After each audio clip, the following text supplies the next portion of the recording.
नमस्कार, मैं अशोक कुमार पांडे और स्वागत है आपका टीसीएच पर। किस्सा कश्मीर का या फिर कश्मीर ब्लैक एंड व्हाइट सुना रहा हूं कश्मीर का पूरा इतिहास। पिछली बार मैंने बताया था कि शाहमीर का खानदान कैसे धीरे धीरे करके सत्ता से बाहर जाता गया और वहां पर दूसरे सामंत मजबूत होते गए। इन सामंतों में सबसे ज्यादा अगर कोई मजबूत था तो वो चक थे। इसके अलावा मागरे और बाकी सारे सरदार भी थे, लेकिन चक सरदार काफी ताकतवर भी माने जाते थे और क्रूर भी माने जाते थे।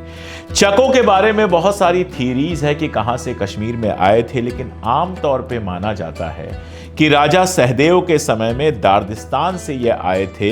लांगर चक इनका नेता था, उसके नेतृत्व में आए थे और वे इतने क्रूर और बदतमीज थे कि ज़ैनुल आबदीन, जिसको आमतौर पे माना जाता है बादशाह कहा जाता है और जो हत्याएं वगैरह बहुत नहीं करवाता था, उसने पांडु चक नाम के एक चक लीडर को और उसके साथियों को मरवा दिया था। लेकिन जैसे जैसे शाहमीरी कमजोर हुई वैसे वैसे चक लगातार मजबूत होते गए और मिर्जा हैदर दुगलत, ये जो वहां पर मुगल साम्राज्य बनाना चाह रहे थे, मुगलों की तरफ से कब्जा करना चाह रहे थे, हुमायूं के वक्त में आए थे, इनको हराने के बाद चकों की ताकत काफी बढ़ गई। और जब शाहमीरी खत्म होती है तो 1561 यानी 1561 में चक राजवंश की स्थापना होती है। काजी चक गाजी शाह के नाम से वहां गद्दी पर बैठता है। उसकी क्रूरता के किस्से सुनाऊंगा तो घंटों लगेंगे। एक छोटे से किस्से से सारे किस्से आप समझ जाएंगे। कोई बच्चा था छोटा सा, जिसने फल चुरा लिए थे, कहीं से सेब चुरा लिए थे, और वो सेब चुराने के चलते उस लड़के के दोनों हाथ कटवा दिए गए। इस तरह का बादशाह था गाजी शाह या काजी चक, जो भी आप कहना चाहें। हालांकि उसका शासन ठीक ठाक था, सुन्नी शिया के अंदर कोई खास भेद नहीं किया उसने। चक जितने भी शासक थे आमतौर पर शिया धर्म को मानने वाले थे, लेकिन सुन्नियों के साथ किसी तरह का दुर्व्यवहार नहीं करते थे। हिंदुओं के साथ भी किसी अत्याचार की कोई बात नहीं है। तो जैसे सुल्तान होते हैं वैसा सुल्तान था। लेकिन अकबर के दिमाग में यह बैठ गया था कि कश्मीर पर कब्जा करना है, छोड़ना नहीं है कश्मीर को। उसके बहुत सारे कारण थे। कश्मीर से अफगानिस्तान और बाकी सब जगहों के लिए रास्ता खुल जाता है, पश्चिम एशिया के लिए रास्ता खुल जाता है। इसलिए अकबर किसी भी तरह से कश्मीर को अपने कब्जे में करना चाहता था। 1556 में अकबर ने मिर्जा हैदर दुगलत के भतीजे कारा बहादुर को भेजा वहां पर गाजी शाह को हराने के लिए, वहां कब्जा करने।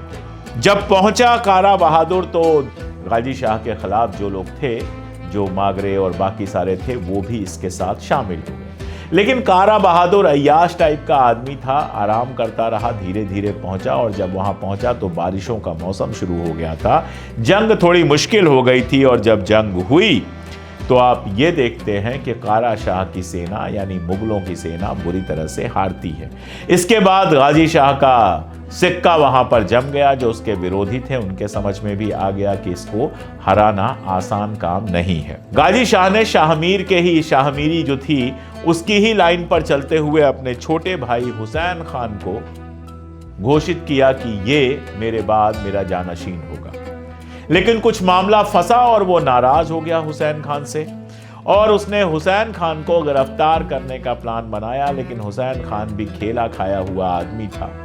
उसने सेना का एक बड़ा हिस्सा अपने कब्जे में किया, गाजी शाह को गिरफ्तार करवाया, गाजी शाह की आंखें निकालनी, और गाजी शाह का जो बड़ा बेटा था अहमद खान, जिसको हुसैन खान की जगह पर वो जानशीन बनाना चाहता था, उसकी भी आंखें निकलवा कर जेल में डाल दिया। फिर उनका क्या हुआ कभी कुछ पता नहीं चला। और इस तरह से हुसैन शाह या हुसैन खान गद्दी पर बैठा दूसरे चक राजा के रूप में।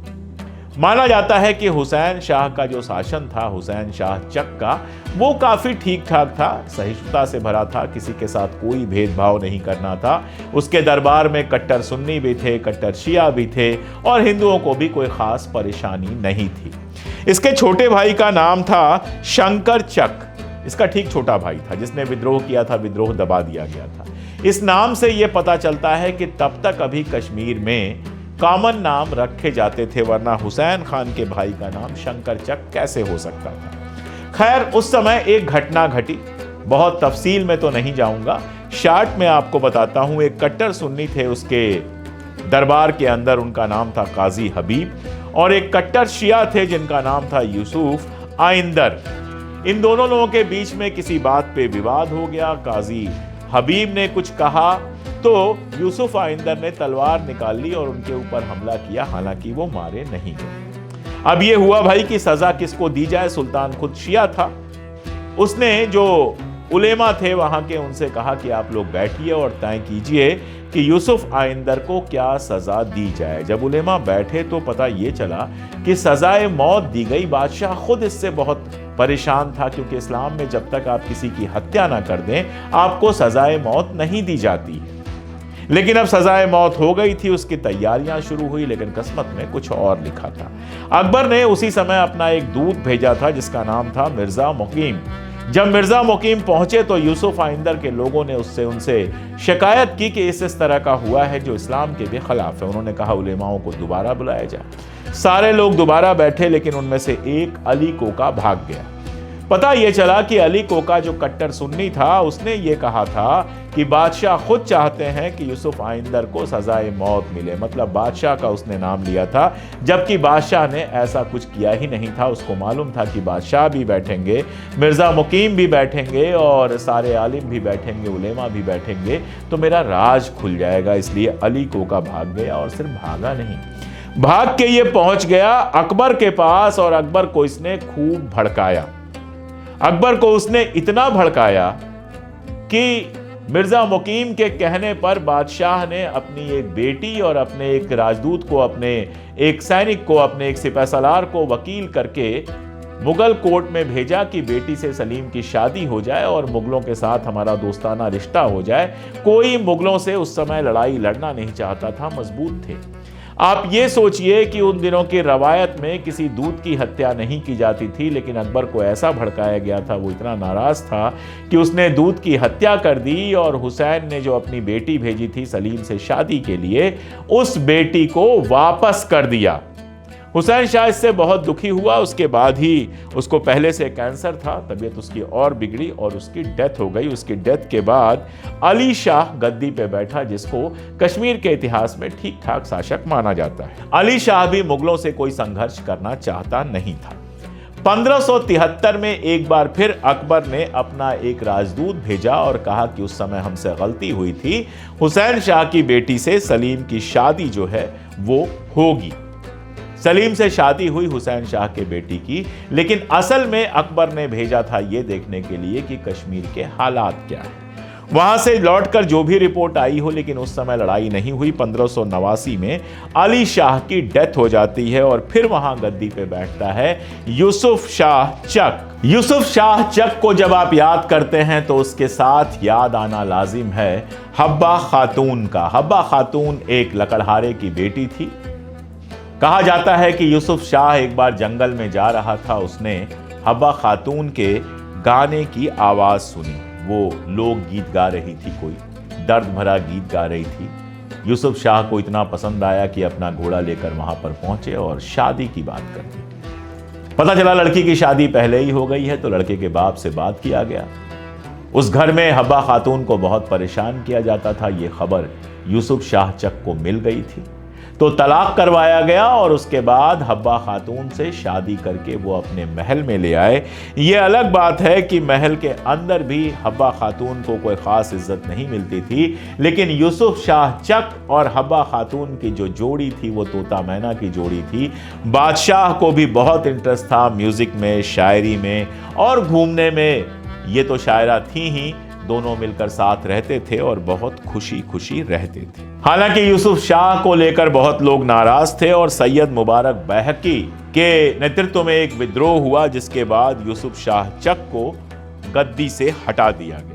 ऐसे में यूसुफ शाह ने सोचा कि मुगल बादशाह अकबर से मदद मांगते हैं और वो राजा मान सिंह से मिलने के लिए 1580 में आगरा पहुंचा और वहां से फिर गया अकबर से मिलने के लिए। अकबर से उसकी मुलाकात हुई और उसकी सहायता के लिए राजा मान सिंह और मिर्जा यूसुफ खान को नियुक्त किया गया। अकबर ने कहा कि हमारी सेना ले जाइए और कश्मीर जीत लीजिए। उसकी प्लानिंग यही थी कि उसके बाद कश्मीर के ऊपर उसका कब्जा हो जाएगा, लेकिन लोगों ने समझाया यूसुफ शाह को कि कश्मीरी जो हैं वो मुगलों को बहुत पसंद नहीं करते हैं, क्योंकि मिर्ज़ा हैदर शाह दुगलत जितने वक्त तक वहाँ पर काबिज रहे, उन्होंने जो अत्याचार किए वो लोगों को याद है। तो अगर इनके साथ आप जाएंगे तो आपके खिलाफ हो जाएगी वहाँ की सेना।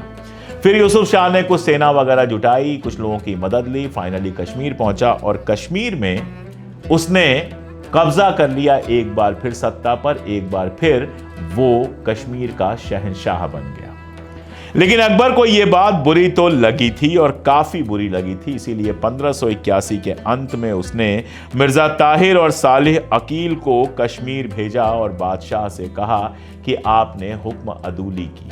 बादशाह ने बहुत कोशिश की कि रिश्ते सुधर जाएं, यहां तक कि अपने बेटे को 1584 में अपने बेटे याकूब को भेज दिया कि ये जमानत होगी मेरी, आप अपने दरबार में इसको लीजिए। लेकिन हालात लगातार बिगड़ते गए और 20 दिसंबर 1585 को राजा भगवान दास के नेतृत्व में 5000 सैनिकों के साथ मुगल सेना जो है वो पहुंचती है श्रीनगर लड़ने के लिए।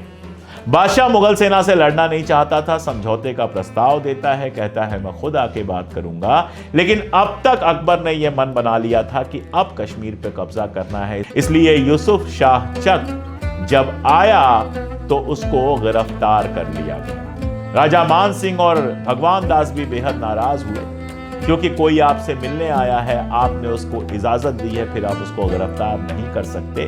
लेकिन अकबर सुनने वाला नहीं था, गिरफ्तार किया गया और पटना के पास एक गांव में थोड़ी बहुत जमीन देकर उसको बसा दिया गया। अगर आप पटना से नालंदा की तरफ चलेंगे तो कश्मीरी चक नाम का एक गांव मिलता है, जहां यूसुफ शाह चक की कब्र मिलती है। सवाल यह है कि क्या हुआ हब्बा खातून का? अलग अलग लोग अलग अलग बात करते हैं।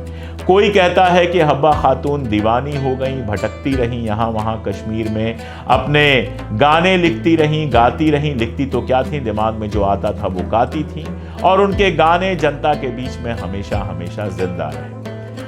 कुछ लोगों का कहना है कि वो लौटकर भागकर पटना गईं और पटना में ही उनकी मौत हो गई, और यूसुफ शाह चक के बगल में जो छोटी कब्र है वो कब्र उन्हीं की है। हालांकि यूसुफ शाह चक ने पटना में जाने के बाद शादी कर ली थी और उनका जो खानदान है वो अभी भी वही है, और वो बिल्कुल ये बात नहीं मानता है कि हब्बा खातून यहाँ तक आई थी। अब जो भी सच हो, लेकिन यूसुफ शाह चक और हब्बा खातून की कहानी तो फेमस है। हब्बा खातून को जूनी कहता था यूसुफ शाह। जूनी का मतलब कश्मीरी में हुआ चांद, और जूनी नाम से कई फिल्में बनाने की कोशिश हो चुकी है। एक बार हेमा मालिनी को जूनी का रोल करना था, लेकिन वो फिल्म पूरी नहीं हो पाई। इसके अलावा भी कई बार जूनी पर जब फिल्म बनने की कोशिश हुई वो अधूरी रह गई। इतिहास हमेशा तर्कों से नहीं चलता है, बहुत सारी चीज़ें कभी समझ में नहीं आती हैं। एक तरफ हब्बा खातून की मोहब्बत की कहानी अधूरी रह गई, दूसरी तरफ जूनी पे बनने वाली सारी फिल्में अधूरी रह गईं। पता नहीं इसके पीछे क्या राज है। खैर, यूसुफ शाह चक के बाद याकूब शाह जो उसका बेटा था, उसने कोशिश की मुगलों के मुकाबले की, लेकिन जैसा मैंने बताया अकबर पूरी तरह से मूड बना चुका था कश्मीर पर कब्जा करने का, और अकबर ने फाइनली कश्मीर के ऊपर कब्जा करके वहां मुगल शासन की शुरुआत की। कैसा था मुगल शासन कश्मीर में, इसके क्या असरात हुए कश्मीरी पंडितों पर, इसके क्या असरात हुए, ये सब अगली सीरीज में डिटेल में बताऊंगा। देखते रहिए किस्सा कश्मीर का, या फिर कश्मीर इन ब्लैक एंड व्हाइट।